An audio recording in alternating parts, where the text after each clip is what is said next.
Hi guys! For today's video ay gagawa po tayo ng dudol or yellow corn rice meal. Ito po yung mga sangkap natin kakailanganin. And sa isang kawali, maglagay po tayo ng 2 Coco Mama or coconut milk, 400 ml po. Then ilagay na po natin ang 2 cups of brown sugar and then mix natin po ito ng maigi until it will incorporated lahat po ng mga ingredients. Then kapag ganito na po yung mixture, maghanda na po tayo ng isang malaking lalagyan. Ilagay na po natin yung grated yellow corn or ginadgad na mais. At ilagay natin ang 6 cups of water ng paunti-unti po. And then habang naghalo po tayo dyan, mag-shoutout muna po tayo ng mga solid supporters natin dyan. And then sa ating mga secret viewers.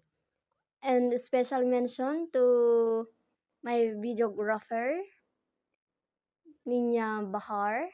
And then sa aking assistant cooker, Marian Rivera. Hindi po siya yung artista na akala niyo po ha. Siya po yung artista ng buhay ni Rogelio Cabansag. Then kapag nahalo na po natin ng mabuti, ilagay na po ang mixture or slurry sa ating kawali. Then haluin po natin ito ng 3 to 5 minutes po.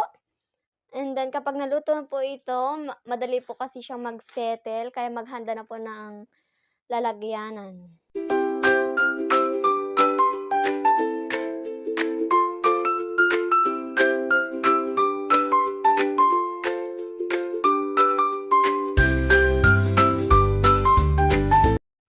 Yan, tiyagan lang po natin ang paghalo kasi mangangalay po ang ating mga kamay.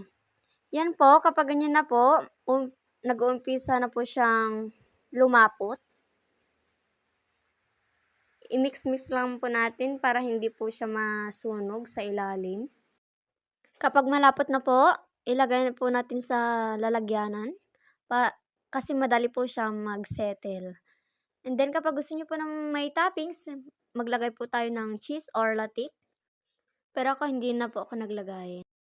Mas masarap po itong kainin kapag malamig na po.